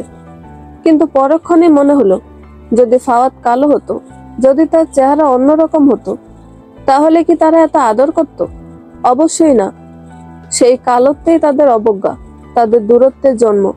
তারা কখনো ছুটে আসতো না, কখনো এমন ভালোবাসায় ভাসাতো না। এই সমাজের অন্ধ বর্ণবাদী দৃষ্টিভঙ্গি ছেলেকে আদর করা থেকে বিরত রাখত। শাশুড়ি সোনালি হালকা কেশের মাঝে ঠোঁটের কোণে খুনসুটি হাসি ফুটে উঠল। বলেছিলাম তো বেয়াই মশাই, আমাদের ছেলেকে আমরা বাড়ি নিয়ে যেতে চাই। বাবার মুখে যেন সব মান অভিমান, সব কষ্ট ভুলে যাওয়ার ছায়া নেমে এলো। তিনি ধীরে বললেন, হ্যাঁ, তোমাদের বউ, তোমাদের নাতি, তোমাদের বাড়িতে অবশ্যই যাবে। তবে আমার একটাই আকুল অনুরোধ, আমার মেয়ের সঙ্গে এমন কোনো অবিচার আর যেন কেউ না করে। গরিব হতে পারি, কিন্তু সেও আমার আদরের রাজকন্যা, আর সে তার মর্যাদা হারাবে তা আমি সহ্য করতে পারবো না। আমি বাবার চোখের দিকে তাকিয়ে বললাম, এসব কি বলছো বাবা? আমাকে আবারও ও বাড়ি পাঠাবে? বাবা হেসে মুখের কোণে খানিকটা কাঁপুনি নিয়ে বললেন, এই বাচ্চার উসিলায় দেখবি ওরা বদলে যাবে। আগের মতো এত অন্যায়, এত অবিচার আর করবে না, দেখিস। শাশুড়ি আবার মুখে হাসি ফোটালেন। আপনার মেয়েকে কে নিয়ে যাচ্ছে? আমরা তো শুধু আমার দাদু ভাইটাকে নিয়ে যেতে এসেছি। আপনার আদরের রাজকন্যাকে বরং আপনার কাছে রেখে দিন। সেদিনকার অপমান আমরা ভুলিনি। এমন মেয়েকে আমি কখনোই ঘরে তুলব না। সে কি ভেবেছে ছেলে জন্ম দিয়েছে বলে তাকে মাথায় তুলে রাখবো? শাশুড়ির কথাগুলো কানে ধুলোর মতো লাগলো, কিন্তু বাবার চোখে ভেসে উঠল মায়ার এক অমলিন দীপ্তি, যেন তার মেয়ের জন্য এখনো বেঁচে আছে অগাধ ভালোবাসার স্রোত। তাদের তীর্য কথাবার্তার মাঝে আমি আর সহ্য করতে পারিনি। রক্তে আগুন জ্বলে উঠল। শাশুড়ির কোলে নিশ্চিন্তে ঘুমন্ত ছেলেটাকে শক্ত করে জড়িয়ে ধরলাম বুকে, যেন বুকের গভীর কোনো গহীন আশ্রয়ে লুকিয়ে ফেলি তাকে। উচ্চস্বরে বলে উঠলাম, এতদিন কোথায় ছিলেন আপনারা? কোথায় ছিল আপনাদের ভালোবাসা? কোথায় ছিল দায়িত্ব? একটিবারও ফিরে তাকাননি, কেউ জিজ্ঞেস করেনি, তুরিন তোমার কেমন চলছে? এই ছোট্ট শিশুটি কেমন আছে? আজ হঠাৎ কেন এমন স্নেহভরা মুখোশ পরে এসে ছেলেকে নিয়ে যাওয়ার অধিকার জাহির করছেন? আমার চোখ দুটো জল আর আগুনে একসাথে জ্বলছিল। যদি কেউ এক পাও বাড়ায় আমার ছেলের দিকে, তবে আমি তুরিন ভুলে যাব কে আমার শাশুড়ি আর কে আমার স্বামী। আমি এমন এক মা যে সন্তানের জন্য নিজের দেহ থেকে আত্মা আলাদা করে ফেলবো, দরকার হলে নিজের সবকিছু ছিন্ন করে ফেলবো, তবু আমার ছেলেকে আমার থেকে আলাদা হতে দেব না। আমি আবারও বলছি, এক পা যদি কেউ আগায় আমি প্রত্যেকের মাথা আলাদা করে ফেলবো। এই মার ভালোবাসার সামনে কোনো সম্পর্ক, কোনো রক্তের বাঁধন টিকবে না। ঘরটা স্তব্ধ হয়ে গেল। সবাই যেন জবা কুসুমের মতো লাল হয়ে তাকিয়ে রইল আমার দিকে, একজন মায়ের দম্ভ, দ্রোহ আর ভালোবাসায় ভেজা চোখের দিকে। আমি থেমে রইলাম না। অপমানের চূড়ান্ত সীমায় পৌঁছে যখন বুকের ভেতরটা পাথরের মতো শক্ত হয়ে এলো, আমি দাঁড়িয়ে চিৎকার করে উঠলাম, এক্ষুনি আমার বাড়ি থেকে বেরিয়ে যান, না হলে যা হবে তা কারোর পক্ষেই ভালো হবে না। আর শোনেন ফাহিম সাহেব, আপনি যত তাড়াতাড়ি পারেন ডিভোর্সের কাগজ পাঠিয়ে দিন। আপনার মতো এক কাপুরুষের ছায়া তো আমি থাকতে চাই না। সেই সম্পর্ক, যে সম্পর্ক সন্তান জন্মের আগে মরে গেছে, তার কবর এখন আমার হাতে হবে। ফাহিম কিছু বলতে যে থেমে গেল। শাশুড়ির মুখে বিস্ময়ের রেখা খেলে গেল। হয়তো এমন তুরিনকে কখনো দেখেননি তারা। চোখের কোণ দুটো জ্বলে উঠেছিল আমার, তবু মুখটা ছিল দৃঢ় পাথরের মতো। ওরা দুজনেই ধীরে ধীরে বাড়ির চৌকাঠ পেরিয়ে চলে গেল। আমি ধপ করে বিছানায় বসে পড়লাম। বুকের ভেতরটা মোচড় দিয়ে উঠল ঠিকই, কিন্তু বাইরে থেকে নিজেকে কঠিন রাখলাম। বাবা এসে আমার মাথায় হাত বুলিয়ে দিলেন। তুই কি ঠিক করলি মা? আমি চোখ মুছে মাথা নাড়িয়ে বললাম, এমন ভাঙলে চলবে না বাবা। এখন নিজেকে গড়তে হবে, আমার আর ফাওয়াদের জন্য। তারপর বাবাকে বললাম, গ্রামের সবাইকে বলে দিও, কারো কিছু সেলাইয়ের দরকার হলে যেন আমাকে বলে। আমি কাজ শুরু করবো আজ থেকে। বাবা বিস্ময়ে জিজ্ঞেস করলেন, তুই পারবি নানু ভাইকে সামলে সব? আমি মৃদু হেসে বললাম, পারবো না কেন বাবা? আমাদের নিয়েও তো মা সবকিছু একা হাতে সামলেছেন। ফাওয়াদ তো একা, আমরা তো ছিলাম 3 বোন। আমি মার মেয়ে, পারতেই হবে আমাকে। বাবা আর কোনো কথা বলেননি, শুধু মায়া ভরা চোখে আমার দিকে তাকিয়েছিলেন। সেই রাতে মায়ের পুরনো রুমটা আমি ঝেড়ে মুছে নতুন করে গুছিয়ে নিলাম। একটা নতুন শুরুর ঠিকানা করে রাখলাম। পরদিন সকালবেলা উঠোনে বের হতেই দেখি চাচি দৌড়ে এসে বলছেন, তুই ঘরে যা তুরিন, এখন বাইরে কেন? যা ঘরে যা। আমি অবাক হয়ে বললাম, ঘরে যাব কেন চাচি? চাচি কিছু বলতে যাচ্ছিলেন, তখনই দাদি গম্ভীর গলায় বললেন, অলক্ষী, ঘরে যা। নিজের সংসার তো ভেঙেছিসই, এবার আমাদের ঘরে অমঙ্গল বয়ে আনবি না। আমি স্তব্ধ হয়ে গেলাম। চারদিক কেমন থমথমে হয়ে উঠল। মিনমিন করে জিজ্ঞেস করলাম চাচিকে, চাচি কি হয়েছে? চাচি ফিসফিস করে বললেন, কাল থেকে সকালে তুই ঘর থেকে বের হবি না। পুরুষ মানুষ কাজের উদ্দেশ্যে ঘর ছাড়ার সময় যদি ডিভোর্সি বা বিধবার মুখ দেখে যায়, তবে তাদের অমঙ্গল হয়, তাদের রুজি রোজগারে ব্যাঘাত হয়, সংসারে অশান্তি নামে। আমি আর কিছু বললাম না, শুধু দীর্ঘশ্বাস ছেড়ে তাকিয়ে রইলাম আকাশের দিকে। মানুষ আজও কুসংস্কারে বিশ্বাস করে, আজও মেয়েদের ভাঙা সংসারকে অলক্ষণে তকমা দিয়ে দেয়। আমার দোষ, আমি স্বামীর গায়ের গন্ধ না মেখে ছেলের গায়ের ঘ্রাণকে ভালোবেসেছি। আমি নিঃশব্দে স্বপ্নের কবর কেটেছি। আমি কেবল একজন মা হয়েছি, আর এই সমাজ ঠিক সেই মাকেই আজও অপবিত্র ভাবে, অলক্ষী ভাবে। বাড়ি ফিরে শাশুড়ির চোখ মুখ লাল হয়ে উঠে রাগে, চুল খোলা, আঁচলে ধুলো, পায়ের জুতাটাও যেন উনি রাগ সামলাতে পারছে না। কাপা কাপা গলায় ধেয়ে এলো স্বামীকে উদ্দেশ্য করে, এই হলো তোমার বউ, ফকিন্নি ঘরের একটা মেয়ে আমাকে অপমান করে, বাড়ি থেকে বের করে দেয়। জিভ কেটে বললেন, ওর কি আদৌ কোনো যোগ্যতা আছে এ বাড়ির বউ হবার? আমি তো ভেবেছিলাম আমার কথায় উঠবে, আমার ইশারায় বসবে, নিজের গরিব মা বাবার মুখের দিকে তাকিয়ে সবকিছু মেনে নেবে। সেই মেয়ে আজ আমার সামনে দাঁড়িয়ে চোখে চোখ রাখে, আমার সিদ্ধান্তকে চ্যালেঞ্জ করে। আসলে আমি ভুল করেছি, বড় ভুল। মেয়েটিকে আমি যতটুকু উঁচুতে তুলেছি, ওর জায়গা আদৌ এত উপরে নয়। আমি ভুলেই গেছিলাম সব গরিব মেয়ে নরম হয় না, কিছু কিছু বুকের ভেতর অহংকার নিয়ে জন্মায়। আমি যাকে পায়ের নিচে রাখবো ভেবেছিলাম, সে তো আমার মাথার ওপর দাঁড়িয়ে গেছে। মুখ ঘুরিয়ে আবার ফুঁসে উঠলেন, আমার জায়গা কেড়ে নিচ্ছে এখন। কালকে দেখো, আমার ছেলে নাতি বাড়ি জমিও কেড়ে নেবে। এই মেয়ের চোখে এমন চাহনি যেন এবারের মালিক সেই। কথার ফাঁকে হঠাৎ থেমে গেলেন, তবু চোখে জল জলে প্রতিজ্ঞার ছায়া। আমি ছাড়বো না, যতই তেজ হোক, তেজে তো আগুনও পড়ে। আমি নিজে হাতে নিভিয়ে দেব ওর এই অহংকারের আগুন। বাবা যখন কাজে যাচ্ছিলেন, আমি আগে ভাগে মেশিনের সুই, সুতো, চেইন, তেল, যা যা দরকার তা কাগজে লিখে হাতে ধরিয়ে দিয়ে বললাম, আসার পথে এগুলো নিয়ে এসো বাবা। বাবা মৃদু হেসে শুধু বললেন, আচ্ছা। সারাটা দিন কেটেছে রান্না বান্নার ফাওয়াতকে ঘিরে। আজকাল আর কেউ আগের মতো গল্পে মেতে ওঠে না। উঠোনে একটু পা বাড়ালি যাদের ভালোবাসা ঢলে পড়তো চোখে মুখে, এখন তারা শুধু করুণা মিশ্রিত দৃষ্টিতে তাকায়। কেউ আর ডেকে বলে না, এই নে গরম গরম লুচি করেছি, খেয়ে যা।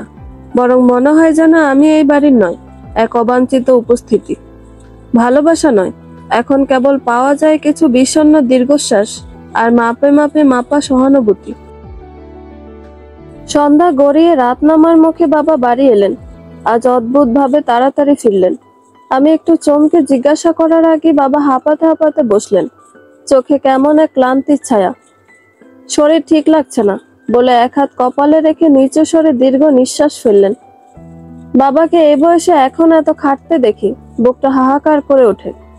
সারাদিন গরমের মধ্যে গাড়ি নিয়ে যিনি ঘুরেছেন, সন্ধ্যায় তার পা যেন আর শরীরের ভার নিতে চায় না। মনটা কেঁদে ওঠে, আল্লাহ যদি আমাকে ছেলে করে পাঠাতেন, তাহলে আজ হয়তো বাবাকে এই বয়সে এমন কষ্ট করতে হতো না। এই সমাজে মেয়েদের রং, বর্ণ, দোষ গুণ সব হিসাব হয়, কিন্তু ছেলেদের নয়, তাদের শুধু টাকা থাকতে হয়। আমি শুধু চুপচাপ বাবার দিকে তাকিয়ে রইলাম। বাবার কপালে তখনও ঘামের বিন্দু জলমল করছে, আর আমার বুকের ভিতর নিঃশব্দে জমছে অপরাধ বোধ, অক্ষমতার এক অদৃশ্য বোঝা। আজ নিজের হাতে বাবাকে খাইয়ে দিলাম, যেন চোখের সামনে আমার আরেকটা ফাওয়াদ নির্ভরশীল, নিশ্চুপ, শান্ত। খাওয়ানো শেষে পায়ের কাছে বসে একটু তেল মালিশ করে দিলাম, যেন ঘুমটা আরো গভীর হয়, যেন শরীরটা একটু আরাম পায়। সকাল সকাল বাইরে বের হওয়ার কথা থাকলেও পারলাম না। গতকালকে সে দৃশ্য মনে পড়তেই বুকটা ভার হয়ে এলো। বেলা 8টা পেরোতে অনেক না ভেবে বাড়ির দৌড় পেরোলাম, আর তখনই হঠাৎ কেউ একজন হুমড়ি খেয়ে এসে দাঁড়ালো সামনে। চমকে তাকাতেই দেখি ফাহিম, চোখের নিচে কালি, চুল এলোমেলো, যেন গোটা রাত না ঘুমিয়ে ছুটে এসেছে শুধু আমাকে খুঁজতে। আমি শান্ত গলায় শুধলাম, কি দরকার ছিল? এক সময়ের হুঙ্কার করা ছেলেটা আজ যেন থেমে গেছে। কাপা কাপা হাতে একটা স্মার্টফোন আমার দিকে বাড়িয়ে দিয়ে বলল, এটা রেখে দাও, মাঝে মধ্যে আমি ফোন করে ছেলেকে দেখতে চাই। আমি গভীরভাবে তার চোখে তাকালাম, নির্দয় ভাবে বললাম, কিসের ছেলে? এখন হঠাৎ কোথা থেকে ভালোবাসা উতলে উঠলো? যখন গর্বে ছিল তখন তো সবাই মিলে তাড়া দিয়েছিলে আমাকে এই সন্তানকে নষ্ট করে দিতে। ডাক্তারের কাছে নিতে বারবার বলেছি, তোমরা কর্ণপাত করনি। তোমরা তো এই জীবনটাই চাওনি। তার চোখে মুখে তীব্র অপমানের ছাপ। কিন্তু আমি থামি না। এখন কেন এলে? কি দাবিতে? আমি চাই না আমার ফাওয়াদ জানুক তার জন্মেই কারো কাম্য ছিল না। আমি চাই না সে জানুক তার অস্তিত্বের প্রথম যুদ্ধটা তার মাকে একা লড়তে হয়েছে তারই রক্তের মানুষের বিরুদ্ধে। আমি শুধু চাই সে জানুক তার মা ছিল অটল, একা হয়ে অটল। আর তার বাবা, সে ছিল একজন কাপুরুষ যে নিজের দায়িত্ব নিতে জানতো না, সাহস করে পাশে দাঁড়াতে পারেনি। এক নিঃশ্বাসে কথাগুলো বলে ফেলি। তবুও বুকের গহীন থেকে হু হু করে কান্না এসে চেপে ধরে। তবে আজ আর কাঁদি না। আজ আমি দুর্বল নই। আজ আমি এক সন্তানের জন্য সব হারিয়ে বেঁচে থাকা এক মা, এক শক্তি। ফাহিম কাপা গলায় বলল, তুমি ফিরে আসো। আমি গভীর চোখে তাকিয়ে বললাম, আমি ফিরে এলেই কি আপনার মা মেনে নেবেন? আর যদি না নেন, তবে আপনি কি পারবেন আপনার পরিবারের বিরুদ্ধে গিয়ে আমার পাশে দাঁড়াতে? আমার প্রশ্নে থমকে গেল ফাহিম। চোখ নামিয়ে ক্ষীণ কণ্ঠে বলল, ফাওয়াদের যত্ন নিও। আসতে যখন মানা করছো তখন আর আসবো না। তারপর কোনো উত্তর না দিয়ে উল্টো দিকে পা বাড়ালো সে। আমি নিঃশব্দে তাকিয়ে রইলাম তার চলে যাওয়ার পথে। মুখে যতই বলি আর আসবে না, কিন্তু মন থেকে কখনো চাইনি সে চলে যাক। আমি চেয়েছিলাম সমস্ত ভাঙাচোরা গল্পের মাঝেও তাকে আঁকড়ে ধরে থাকি। চেয়েছিলাম পৃথিবী ছিন্ন ভিন্ন হলেও সে শুধু আমার থাকুক। কিন্তু সে কি আমায় সত্যিই চেয়েছিল? একটা মেয়ে যখন বিয়ের সিঁড়িতে পা রাখে তখন সে শাড়ির আঁচলে স্বপ্ন বনে। একটা নিজের মতো ঠিকানা, একটু নির্ভরতা, একটু সম্মান, আর একটা ছায়াময় ভালোবাসা। সে সংসার গড়তে আসে, ভাঙতে নয়। তবুও কেন যেন কিছু গল্পের পরিণতি পূর্বেই লেখা থাকে। ভালোবাসা থাকলেও সম্পর্কের কাঁধে চেপে বসা অসম্মান, অবহেলা আর তুচ্ছ তাচ্ছিল্য। ওদিকে শাশুড়ি কনে দেখতে শুরু করলেন। 2 মাসের মধ্যেই ছেলের বিয়ে দিয়ে তিনি প্রমাণ করে দেবেন। এই কালো মেয়ে কালিনী তো দূরের কথা, তার তো এই ঘরের কাজের মেয়ে হবার যোগ্যতা ছিল না। এবার আর গ্রামের রংহীন মুখ নয়, পাত্রী হতে হবে গায়ের রঙে ঝকঝকে, শহুরে চালচলনে পরিপাটি। হবে এমন এক মেয়ে যাকে পাশে দাঁড় করিয়ে আত্মীয় সমাজে বুক ফুলিয়ে বলা যাবে, এটাই আমার ছেলের বউ। তার চোখে এখন শুধু একরাশ ক্ষোভ, অপমানের প্রতিশোধ আর হঠকারী আত্ম অহংকার। তিনি ভুলেই গেলেন একটা মেয়েকে ঘরে তুলে এনে তাকে শুধু বউ নয়, মানুষ হিসেবে সম্মান দিতে হয়। আমি শুধু চুপচাপ ভাবলাম, কি অদ্ভুত ভাবে একটা নারীর হাতে আরেক নারীর ভাগ্য খণ্ড বিখণ্ড হয়ে যায়। তবু চোখের জল নয়, আমি লড়বো নীরবে। আমি প্রমাণ করব, কারো চোখে কালো হলেও মনের ঔজ্জ্বল্যে আমি কারো চেয়ে কম নই। ঘরের কাজের মেয়ে তকমা নয়, আমি নিজের পরিচয় বাঁচতে শিখেছি, নিজেকে সম্মান করতে শিখেছি। অবশেষে নিঃশব্দে বদলাতে থাকলো আমার দিনলিপি। আস্তে আস্তে গ্রামের মানুষজন ঘরের পর্দা, পুরনো জামা কাপড় কিংবা উৎসবের নতুন কাপড় হাতে নিয়ে এসে দাঁড়ায় আমার ছোট্ট কাজের ঘরে। এক একটা কাপড়, এক একটা রং যেন এক একটা গল্পে ধরা দেয় সুই সুতার ছোঁয়ায়। আমি মন বসিয়ে কাজ করি, আঁচলের প্রান্তে ফুল ফোটাই। এই ব্যস্ততায় যেন নিজের বুকে জমে থাকা সব দুঃখ ধুয়ে যায়। মনের ভিতরে একরকম প্রশান্তি জেগে ওঠে। কেউ আর কথা কটু বলে না, বললেও কান পেরিয়ে হৃদয়ে এসে ঠেকে না। মায়ের এই ছোট রুমটা এখন আমার জগৎ, যেখানে সূর্য ওঠে আমার সেলাইয়ের প্যাডেলে আর সন্ধ্যা নামে সুতো গুটিয়ে রাখার ক্লান্তিতে। এই ঘরে আমি দিন গুনি না, গড়িয়ে যাওয়ার সময়েরও কোনো হিসাব রাখি না। একদিন বাবা নিজে এসে আমার হাতে তার রোজগারের সবটুকু দিয়ে বললেন, আজ থেকে এই সংসারের দায় দায়িত্ব তোর। ভাঙা গড়ার খেলায় এখন তুই খেলোয়াড়। যা দরকার নিজেই কিনে নিস, কাউকে বলার দরকার নেই। বাবার কণ্ঠে গর্বের ছায়া ছিল, আর আমার চোখে যেন জল ছিল এক নতুন প্রতিজ্ঞার। আমি জানতাম, আমি যদি নিজেকে গড়ে তুলতে পারি, এই ছোট ঘর একদিন অনেক বড় হয়ে যাবে, শুধু আয়তনে নয়, মানুষের চোখে সম্মানে। সেলাই আর বাবার দেওয়া সামান্য কিছু টাকা মিলিয়ে হাতে জমলো মোটে 2000। সেই রাতেই অনেক ভেবে চিন্তে একটা সিদ্ধান্ত নিলাম।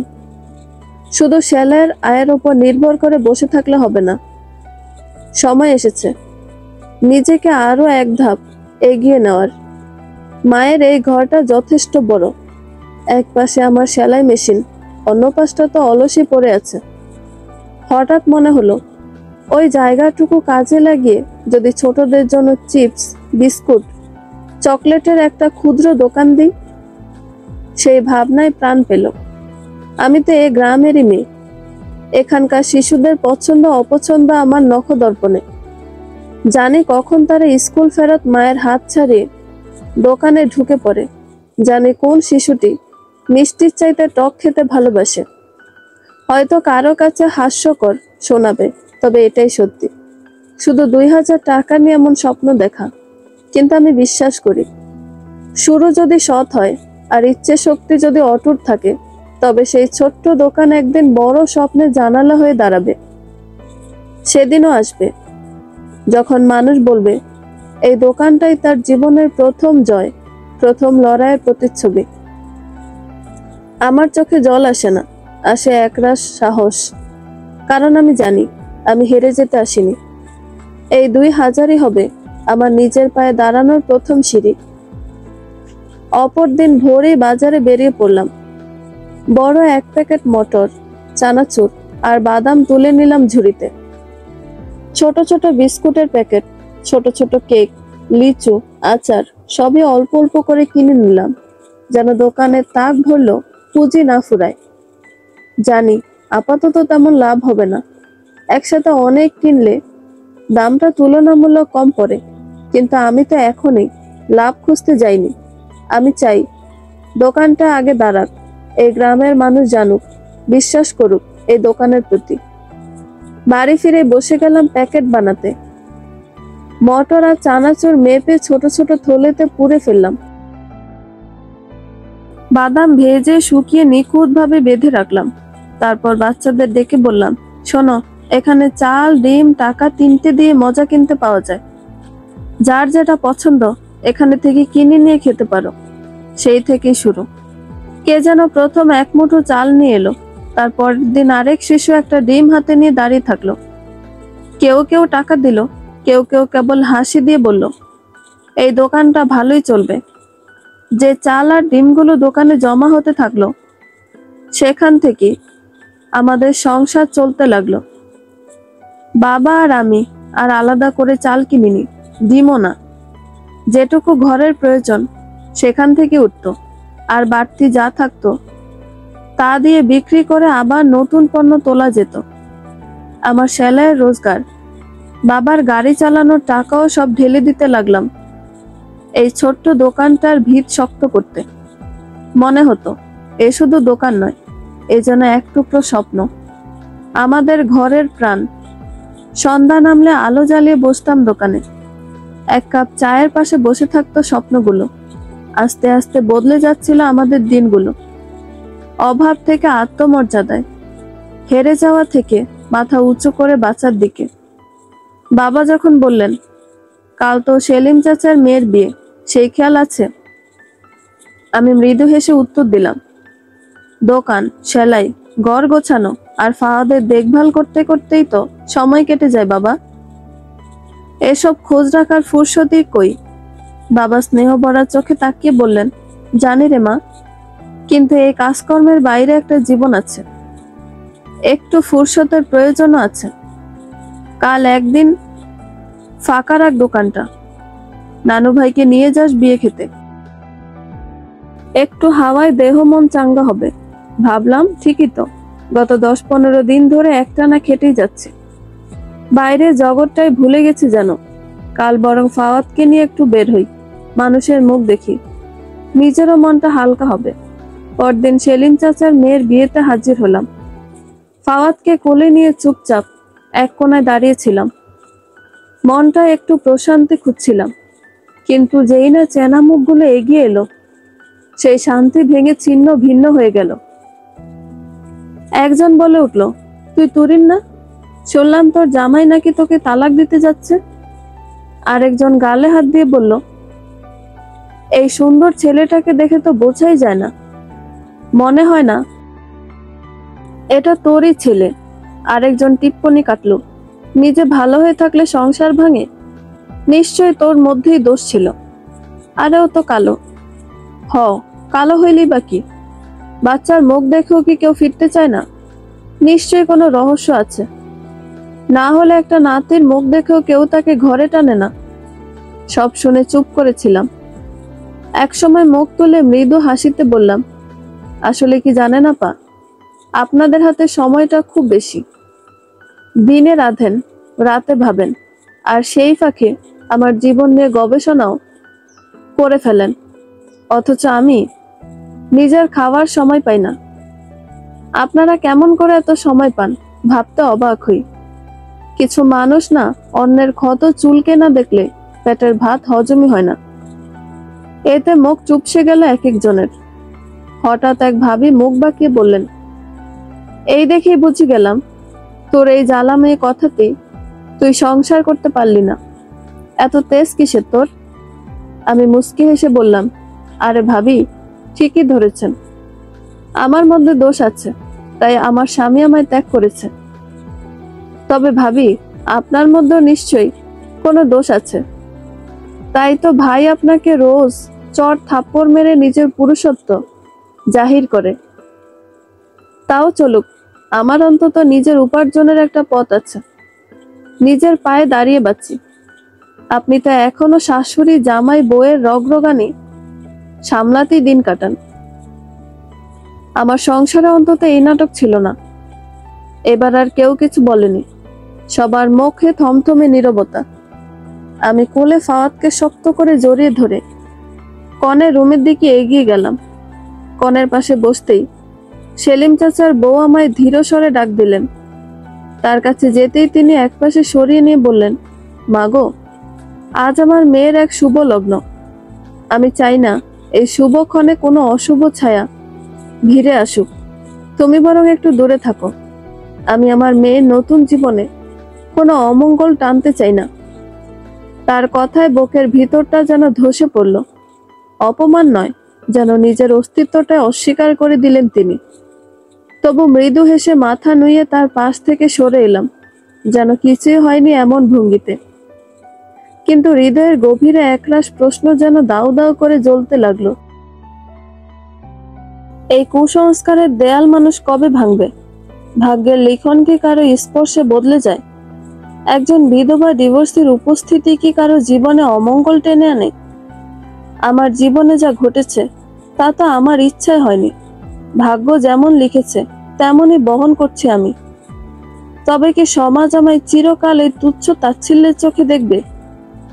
একটা সম্পর্ক ভেঙেছে বলে কি আমার আত্মাটাও ভেঙে গেছে? আমি জানি আমি অভিশাপ নই। আমি তো শুধুই এক সংগ্রামী নারী, যার জীবনের গল্প একটু ছেঁড়া, একটু কাঁটায় গাঁথা। তবু সেই গল্পে আছে সাহসের আলো,